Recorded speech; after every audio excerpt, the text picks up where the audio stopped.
What's up, YouTube? This is Too Raw for TV. Alright, before I get into this video, I want to give a shout out to Aram for his contributions to the channel. I saw your contribution just now, and it is an interesting idea for a video. He asks, what if both Magic Johnson and Larry Bird both have the mindset of today's players and decide to play with each other, and also if they both had the power of a LeBron, like how would that work? That's a pretty interesting video idea. I might do a video about that. And once again, thank you for your contribution and your support to this channel. So, of course, this was inevitable. All right, Vince Carter, who came into this doomed season already announcing that this was going to be his last season, and we didn't get to give him the traditional send-off that we do with retiring stars. We weren't able to do that for Vince Carter in the way that we normally do for, retiring stars. Now, as far as Vince Carter's career is concerned, there's some things to be, criticized. He did not live up to the lofty expectations that people had of him when he first was drafted all the way back in 98/99. All right, he did not live up to those expectations. There were a lot of people, actually, the NBA, the media, they were constantly comparing him to Michael Jordan, who had just retired in January of that year, 99, for the second time from the Chicago Bulls. There were these comparisons to Mike constantly. The athleticism, the bald head, the North Carolina connections, very similar in height and build. But Vince did not have Mike's competitive drive, his determination, and his will. He admitted that there were times when he did not play as well, or play as hard, I should say, as he wanted, as he should have. All right? And, but that doesn't mean that what we saw wasn't Hall of Fame worthy. Now, the averages are not, they don't jump out at you. Because he played so long, a record 22 NBA seasons, and for maybe most of the second half of his career, he became in transition to becoming a journeyman, and then, more of a, I guess, what you would call a mentor role rather than a productive scoring role. His numbers were hurt because of that. He finished his career playing in 1,541 games, averaging 16.7 points, 4.3 rebounds, and 3.1 assists. The shooting percentages don't jump out at you either. He shot 43.5% from the floor, which is not very good. He did shoot 37.1% from three-point range, which is rather respectable, if not good, from outside. And he shot nearly 80% from the foul line. But when you take into account the years that he was an all-star, which was from 1999 through 2007, which was close to a decade, which was about an 8-year stretch. During that stretch, Vince Carter averaged 24.6 points, 5.4 rebounds, 4.2 assists, 1.3 steals. He shot nearly 45% from the floor, 38% from three, and 79% from the foul line. And he was an all-star each and every one of those years. And in his rookie season, where I believe he won Rookie of the Year. He averaged 18.3 points, 5.7 rebounds, and 3 assists per game. But did he live up to expectations? No, he didn't live up to his potential. Maybe that's a better way of putting it. He didn't live up to his potential, but what he did, I think, still should put him in the Hall of Fame. You look at his accomplishments. Vince Carter is considered by most the greatest dunker of all time. I mean, should that put you in the Hall of Fame? Well, I don't know.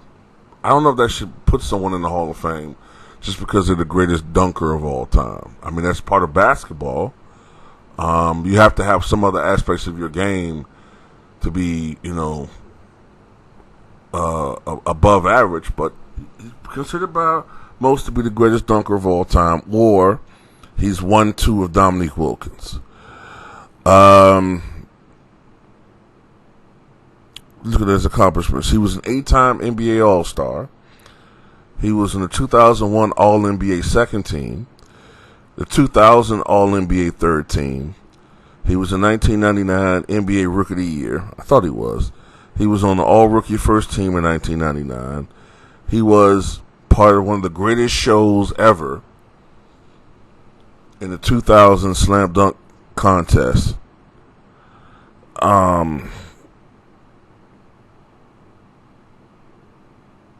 And you have to also take into account his collegiate career. He was a consensus second-team All-American in 1998. He was first-team All-ACC in 1998. He was third-team All-ACC in 1997.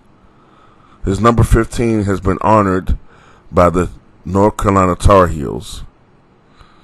And he was Mr. Basketball in Florida in 1995 and a McDonald's All-American in 1995. He also won Olympic gold in Sydney in 2000 and was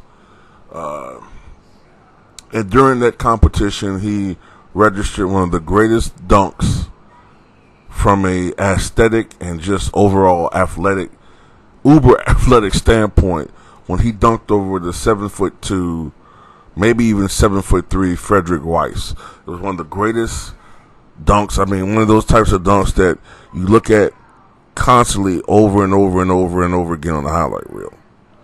One thing I remember about Vince Carter, though, is that he didn't want to be seen as a dunker. You know what I'm saying? Like, he didn't want to be seen as just a dunker. Over time, he became less and less exciting to watch.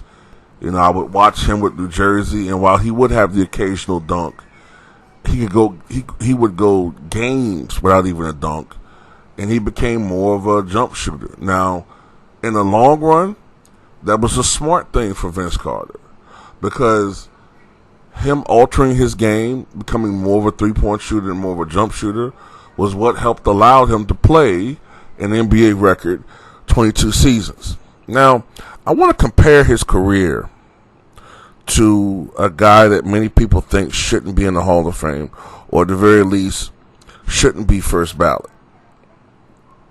And that's his cousin, Tracy McGrady. Now, Tracy McGrady is in the Hall of Fame.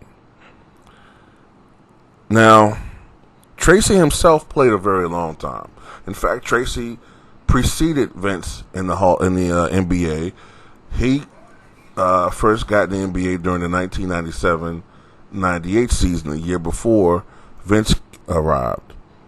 Tracy McGrady's been a part of 9 playoff runs. As we all know, almost all of them have been short. Vince Carter has been a part of 11 playoff runs. Now, Vince never played in the NBA Finals, but he did make it to, I believe, I have to think about this, a couple of semifinals. Somebody have to refresh my memory about that. Trace McGrady is part of 7 All-Star games. Vince Carter, 8 All-Star games. All-NBA first team, Tracy McGrady 2, Vince Carter none. All-NBA teams, total selections, Tracy McGrady 7, Vince Carter 2. Scoring championship, Tracy McGrady 2, Vince Carter none. Vince did win that Rookie of the Year. Tracy did not. Tracy has the edge in points per game. Well, the averages, I think Tracy's going to have some advantages because of how long Vince played. But Tracy has the advantage in almost all these categories for his averages as far as blocks, steals, assists, rebounds, and points. It's the cumulative totals that's the flip side. Tracy only scored, and I say only because you think he would have scored more, but Tracy scored 18,381 points. Vince scored over 25,000 career points. He had more career rebounds. He edged out McGrady in career assists. He has more total steals, more blocks, and played in a whopping number of games. 1,541. That's only 19 games behind the great Kareem Abdul-Jabbar.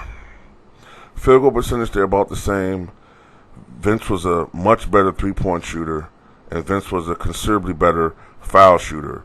80% to less than 75% for Tracy McGrady.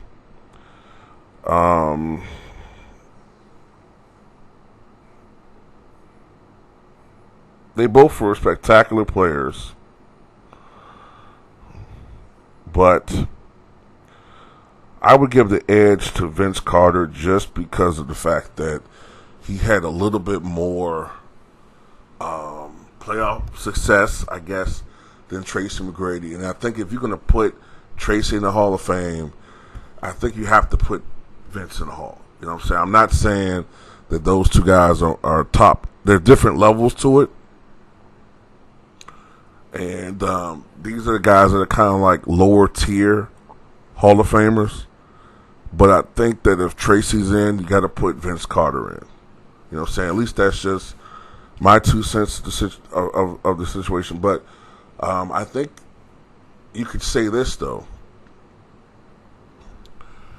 You can make an argument that Vince Carter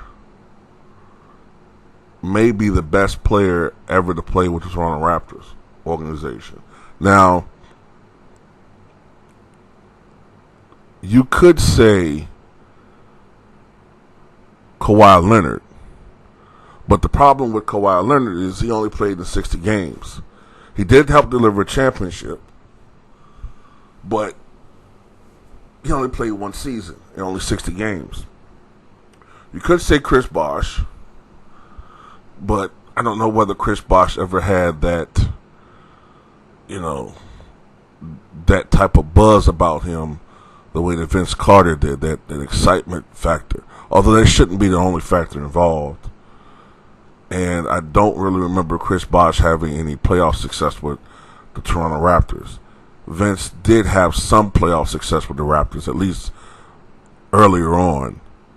And the fact that he was once compared to Michael Jordan, it was once seen in the late 90s and the early 2000s as the face of the NBA, or at least one of the faces, or one of the prominent faces. You could say that he was possibly the best Toronto Raptor.